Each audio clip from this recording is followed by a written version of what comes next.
एकाच सॅलेडमध्ये चवही, प्रोटीनही आणि भरपूर पोषणही. चला बघूया हे रंगीत आणि हेल्दी सॅलेड. नमस्कार, मनीषाज किचनमध्ये तुमचे स्वागत आहे. आज आपण बनवणार आहोत अगदी हेल्दी सॅलेड. या ठिकाणी एका कढईमध्ये आपण कडधान्य, गाजर आणि स्वीट कॉर्न घेतलेले आहे. हे 10 मिनिटासाठी आपल्याला स्टीम होऊ द्यायचे आहे. तर पाण्यामध्ये शिजवले तर याच्यातील पोषण तत्व भरपूर प्रमाणात कमी होतात.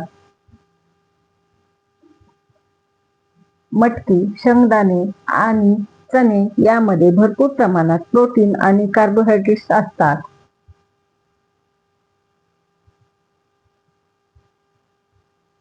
स्वीट कॉर्नमध्ये फायबर, व्हिटॅमिन आणि ऊर्जा देणारे कार्बोहायड्रेट्स असतात.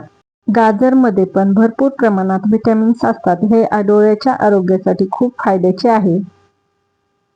यानंतर काकडीमध्ये पाण्याचे प्रमाण खूप असते. ते ताजेतवाने आपल्याला दिवसभर ठेवण्यासाठी खूप फायद्याचे असते. टोमॅटोमध्ये व्हिटॅमिन सी भरपूर प्रमाणात मिळते.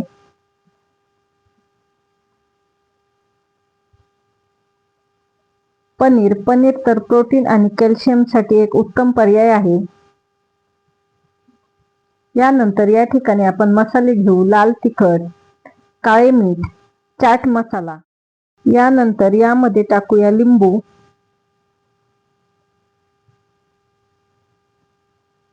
याला छान हलक्या हाताने मिक्स करून घेऊया.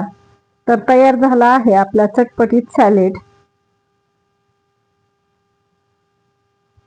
तर हे पौष्टिक आणि चविष्ट सॅलेड नक्की ट्राय करा आणि अशाच हेल्दी रेसिपीसाठी मनीषाज किचनला नक्की फॉलो करा. चविष्ट खा, निरोगी राहा आणि आरोग्याची काळजी घ्या. तोपर्यंत नमस्कार.